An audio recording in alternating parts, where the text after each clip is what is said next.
Okay, welcome everyone. I'm Sergeant Curtis Halcro with the Prince Albert Police Service. Today is Tuesday, June the 4th. Welcome to the weekly news release. The Prince Albert Police Service reports a busy weekend again from Friday, May 31st through to June 3rd. There was a total of 333 calls for service, which resulted in a total of 78 arrests. There was 39 people arrested for being intoxicated in a public place, 7 of which were taken to the brief detoxification center. 7 people were remanded in custody over the weekend. A breakdown of the calls is as follows. Friday night shifts, there was 99 calls. Saturday day shifts, there was 65 calls. Saturday night shifts, there was 81 calls. Sunday day shifts, there was 59 calls, and Sunday night shifts, there was 29 calls for service. Some calls of interest for the weekend. 2013-14478 excuse me, was reported as a willful damage. On June 2nd, 2013, just after midnight, 2 off-duty Prince Albert police officers were exiting a West Hill restaurant when they heard what sounded like glass breaking coming from the east side of the building. They observed a male jumping on the windshield of a vehicle that was parked in the parking lot. The off-duty officers yelled at the male, who took off running from the scene.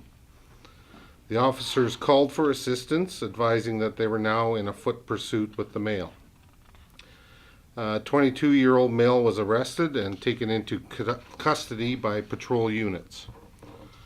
Charles Ermine, date of birth 910125, was charged with willful damage in the incident. File 2013-14464 was reported as an assault with a weapon, willful damage, and a breach of a court order. Further to the Sunday news release by Staff Sergeant Borsos, 25-year-old Sean Daniels was charged with assault with a weapon and possession of a weapon dangerous to the public. 24-year-old Darren St. Pierre was also charged with aggravated assault ×2, possession of a weapon dangerous to the public, and mischief under $5,000. The charges were a result of police being called to a report of a large fight in the 1400 block of 1st Street East. This occurred on June 1st at approximately 3:30 in the morning. The incident was caused over some insults that were made to a female that was walking down the street in the area.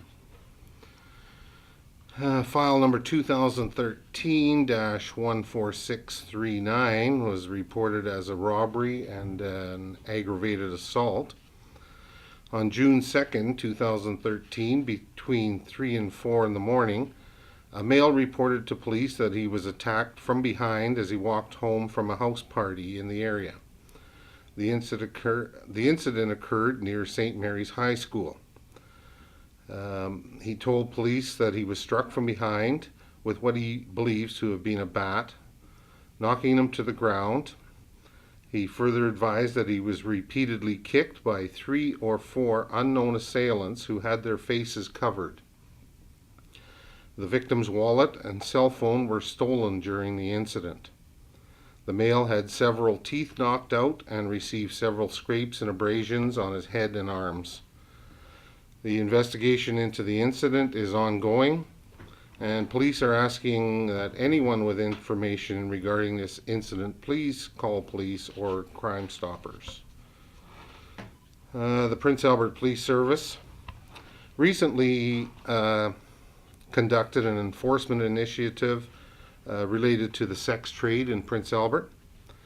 The police were assisted by caseworkers from the Prince Albert Urban Alternative Measures Program and the Hub and the Core. The intent was to attempt to identify some of the root causes of prostitution in the city. As a result, there was 4 males charged with communication for the purpose of prostitution. There was 1 male charged under the Traffic Safety Act for repeatedly driving through an area frequented by sex trade workers. There were 11 females charged with communication for the purpose of prostitution. All of the accused were released with future court dates, so no names will be released at this time. It should also be noted that all Johns are subject to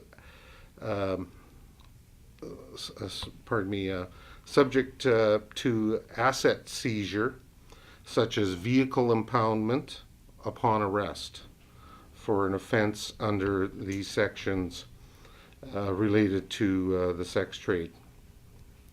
The accused has the option to apply to attend to John School, which entails several components that have to be met prior to the release of any seized property. Police continue to monitor and enforce sex trade offenses being committed in the city. That is the conclusion of the release for today. If there's any questions, I'll